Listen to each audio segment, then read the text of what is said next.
Hello, everyone, and welcome to this week's discussion board. In this week, I am going to record just a short video here to talk to you a little bit about my background and what I do here at Montechusett Veterans Outreach Center. And then I'm also going to provide you with a couple of additional links to hear interviews I've given elsewhere and give you the opportunity to hear what I'm most often talked about or talked to about, and how I present our organization externally as the executive director. Um, so a little bit about my background. I have a bachelor's and master's degree in communication from Fitchburg State University. I also have a doctorate in educational leadership from Maryville University of St. Louis. And my first career was actually in public higher education. I've spent over 20 years working in higher education, first as a graduate and international admissions counselor at Fitchburg State University, and then as an assistant director of admissions at Franklin Pierce University. I spent about 12 years at Mount Wachusett Community College in a variety of roles, including within their TRIO program, which is a program that supports students who are low income and first generation in their family to go to college. I worked within the advising office. I worked with students struggling with satisfactory academic progress guidelines. And then my last position there, in a full-time position, was the Director of Academic Support and Testing Services. For the entire time I was there, I was an adjunct professor as well. And given all the different types of things I did at Mount Wachusett Community College, I ended up working really closely with veteran students there, particularly in my role as the director of the testing center, because a lot of those students utilized accommodations. And so because of that work with veteran students, I was asked to join the board of directors here at Montechusett Veterans Outreach Center. I actually joined the board of directors in February 2020. So I had exactly one in-person meeting with that board. And then we went remote for COVID for the next year. Um, Throughout that time, we really learned a lot. We grew as a board quite a bit because the entire organization changed, right? Everything had to be pivoted and done differently. And it was really hard to adapt in COVID. For an organization that does a lot of congregate living, uh, and has a lot of state and federal funding. Um, then in May 2021, the executive director at the time got the opportunity for another position, and I was asked to step into this role. So I've been the executive director of Montechusett Veterans Outreach Center, MVOC, much more easily, for about 5 years now. MVOC itself is a smaller private nonprofit organization. We operate on about $2.3 million a year, and we do a lot of things here. The thing we are most known for is our housing. I have a federally supported 12-bed transitional supportive program for male veterans. It's essentially a shelter.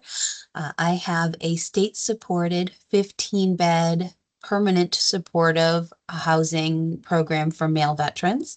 And I have an 8-bed permanent and transitional supportive housing program for female veterans and adult female family members of veterans. In addition to those 3 programs, which are located at 3 different properties, we also have 20 fair market rate apartments for low-income, high-risk veterans. And I am currently 4 months into the construction of 44 more housing units.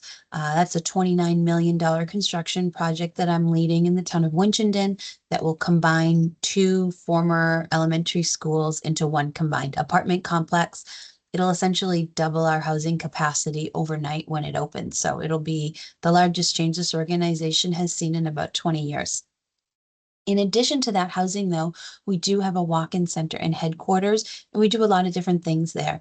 The number 2 thing that people come to us for, especially within the past few years, is financial assistance. Through some of our federal grants and state contracts, we're able to offer a variety of financial assistance grants to veterans and their families, which include help with their mortgages, their rent, their utilities bills, adaptive changes they might need to make to their home, transportation costs, childcare costs, lethal means security, and holistic wellness activities for them. So it's a pretty wide variety. We give out probably over $150,000 a year in financial assistance grants to veterans for a variety of their needs. We also have free mental health counseling and wellness programs, no insurance needed. I have a full-time clinical director that's a licensed mental health counselor, a full-time pastoral counselor that is a formerly homeless veteran, and a part-time peer counselor. He's actually in school right now to become a licensed mental health counselor. He is a formerly homeless veteran that actually lived in our 12-bed shelter many years ago. And he is a sober veteran as well. We're a whole sober organization here just by nature of what we do. So we've got that whole wellness team. They meet with people one-on-one. They host a variety of mental health groups, such as living with PTSD, supporting each other through trauma, some suicide prevention groups, and a few other things as well. And then they do individual and couples counseling. We have a food and clothing pantry at our headquarters as well. And there is no income requirement or identification needed for our food pantry. You just have to be able to prove veteran status. We do transportation to medical and legal appointments to our veterans, largely the ones that live here, but veterans in the community as well are welcome to book transportation with us as long as we have room available. And for the residents living in our 12-bed shelter and our 2 group homes, a lot of them don't have transportation. So our van driver also does weekly runs to like Market Basket, Walmart, all those local places that they may need to shop at. We do benefits advisement. We help connect people with healthcare, with SNAP benefit and other food assistance programs. But the largest thing our benefits advisors do is connect our veterans with service-connected disability income they may have earned from their time in the service. So for example, if they got hurt in the line of fire, they're unable to work anymore, they would be eligible for a VA disability income for the rest of their life. But there's a lot of paperwork that goes with that. And so we have a staff member here who's nationally certified to file assistance claims for them, and another staff member here that's state certified. And then we also just do fun stuff, reintegration and enrichment activities. We have fly tying classes, we do fishing trips, we do museum trips, we have guitar lessons, all sorts of just kind of extra fun stuff that they can do. In terms of my role here at the organization, because we are small, I really do a little bit of everything. So we have a staff here of about 23 people between all of our programs. And those 23 people, myself included, serve over 500 veterans a year throughout 27 cities and towns at minimum, but really throughout the state of Massachusetts because of those financial assistance grants. And so my job is to make sure all of that keeps running continuously all the time. And there's a lot of things that go into that. Obviously, I do a lot of grant writing and donation procurement. We do not have a dedicated grant writer, social media specialist, content writer, or marketing person. That is all me. So any grants or donations that we get are because I've either written for them or done some sort of letter or call campaign to procure them. And anything you see on any of our social media channels, we have Facebook, Instagram, and LinkedIn, was all created by me as well. And then I do just a lot of general front-facing community conversations to keep that money going as well. I do a lot of work with our senators, state reps, Congress people, and other partner organizations that are larger than us, like the United Way of North Central Massachusetts. That's a big one that we work with. I also directly supervise several staff members here. I directly supervise our clinical director, our finance director, our facilities director, our administrative assistant, our pantry and volunteer coordinator, and our van driver. And then I indirectly supervise the remainder of the staff members here too. Again, just because we're so small, I've just kind of got a hand in all of it.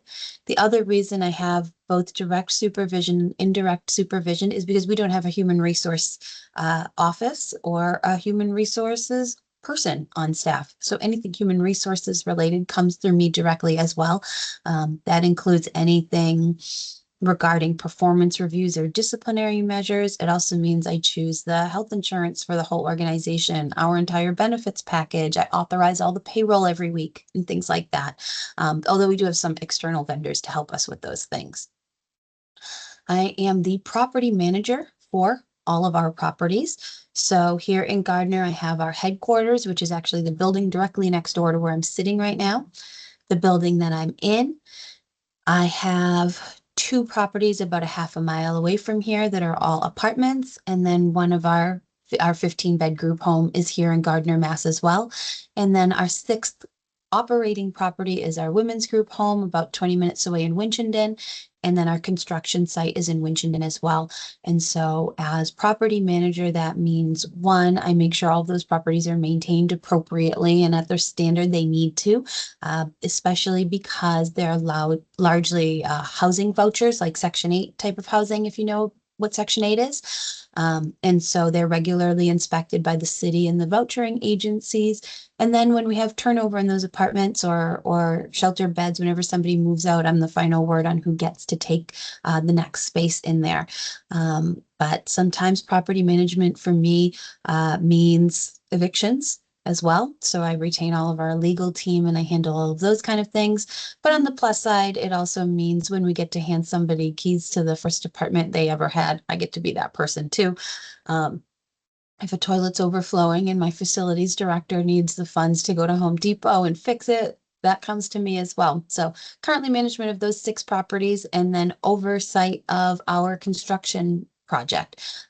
So as I mentioned in the start of this, we've got a $29 million construction project happening in Winchendon, Mass. That one I hired a lot of outside consultants to do. Obviously, I have no idea how to do that by myself, and it's important to know that and to hire people to help you.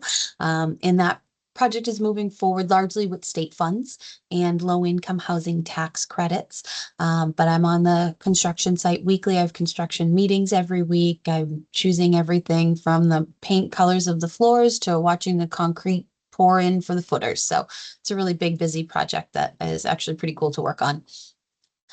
When I'm not doing all of those things, the things that are kind of quietly running behind the scenes that a lot of people don't always see is the fiscal management of the organization and our adherence and compliance to contracts and auditors.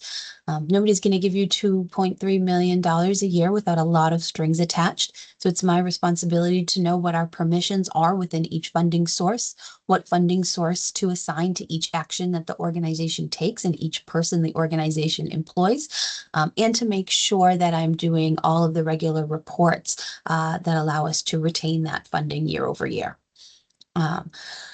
Because we are a human services agency, and honestly, I think just because I am who I am, I also do a little bit of client care as well. We have about 50 people living with us right now. As I said, we're a sober organization. And so if someone relapses, I'm usually the first person in their space to talk to them about that, or among the first couple of people. Or if we have serious mental health or physical health concerns with folks, I manage that too. So the difficult part of some of that work is, unfortunately, we do have relapses. We do have people with mental health breakdowns over time. And we have people who pass away too. And some of them want to pass away in their home, and I give them the right to do that. But that puts me as the first line going into the room to find that. It also puts me sitting in an apartment with somebody who recently relapsed, making the decision on if they are safe for my staff to transport or if we need to call 911 or whatever else we might need to do next. So it's a complicated role that's really specific to this being a human resource agency, and also really specific to me having a huge background in communications and educational leadership that allows me to navigate those conversations. I also have direct training in crisis intervention, CPR first aid, Narcan, mental health first aid, and a whole bunch of other regular recurring trainings that make me as able to handle that situation as I could possibly be. There really is, given all of that work and all of those things that need to get done, no real typical day, but there are some regular recurring things that fit in there that make those operations run smoothly as well. So for example, every Monday I have a standing meeting with the clinical director where we review the previous week and, kind of what happened to our veterans that might be of concern that might need to be on everybody's radar, and what's going on with all the staff that I don't supervise that role does that I might need to know about or pay attention to. I also have a standing meeting every Monday with my construction finance team, just to make sure all the subcontractors on that project are getting billed, we're adhering to our schedule, and that we're meeting all of the audit and compliance requirements of the funding sources that we have for that project. There's over a dozen funding sources that are making that project work, and everybody has their own requirements. I have monthly, or no, let me not skip that. So that's just kind of things that happen on Mondays. Every Wednesday, I also have a standing case conference and meeting. So all of our case managers and peer supports meet together with myself and the clinical director to just go over things that our clients are going through and brainstorm together how we can best serve them. And then every Wednesday afternoon, I'm at the construction trailer in Winchendon. So I spend a half day there every single week, in addition to all the things I was doing before that construction project ever even started. Monthly, I do a facilities review. I have 1.5 full-time facilities managers to help with the property management.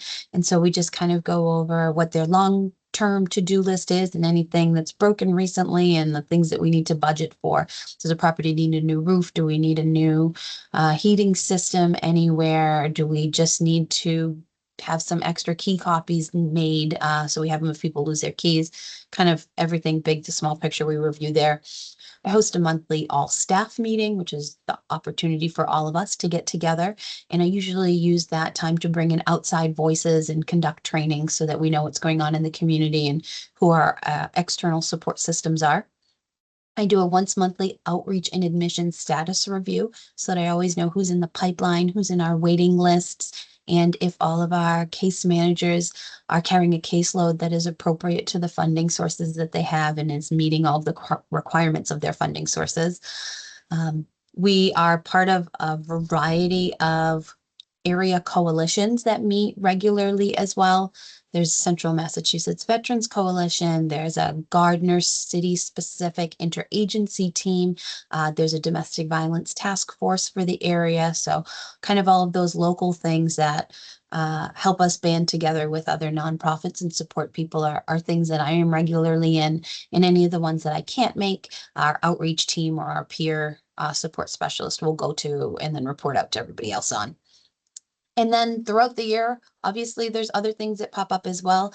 I do quarterly financial check-ins with the financial team to make sure we're spending down to zero on each of our funding sources throughout our fiscal year. The goal here is to not make any money. We've got to spend to zero without also being in the negative. So that's a balance. I participate in National VA, which is Veterans Administration, homeless programs, office hours. I participate in National VA suicide prevention programming meetings. I am part of the Executive Office of Veteran Services for the state of Massachusetts, Veteran Service Providers Group.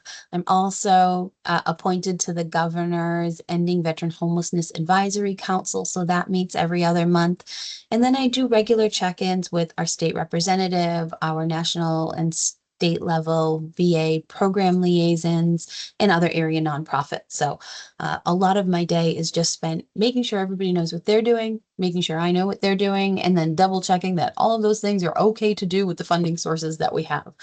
And so it's a bit of a balancing act. I also personally like to do a couple property walks a day, make sure everybody can see me and have access to me versus me just kind of staying in my office and waiting for people to email me. I think a lot of our best conversations and ideas come from when we're just popping in between each other's offices to check on one another and see what people have to say. So I try to make myself pretty visible to people. And I try to do all of those things within 40 hours every single week, which isn't always easy, but is generally doable. I'm also very fortunate here to have a really great board of directors. So we meet once monthly. I report out to them, but in general, they kind of just trust me to take care of the organization and do what needs to be done. So I don't generally speak to my board of directors outside of our housing meetings or outside of our, regular monthly board meetings unless something big pops up that I need their opinion on, or unless my president and founder has a specific question. So that's everything as quickly as I can get through it. I'm happy to answer any questions you have about my background or my position here. But I did just kind of want to highlight that there's no one path to leading a nonprofit. I spent 20 years in a completely different field. I didn't ever expect to be here, but now that I'm here, I'm happy to be here. And then in addition to this video, as I mentioned, I'm going to share a couple others that you can take a listen to. I've been on quite a few podcasts. I get interviewed pretty regularly. And so I thought it would be interesting for you to see how I talk about the organization directly to you, but then how I talk about the organization when I'm front facing in a community or marketing focused arena. So take a look at a couple of those. You can listen to them at 1.5 speed. I don't expect you to watch all of them either. And then respond to the questions posed and let me know if you have any others. Thanks so much.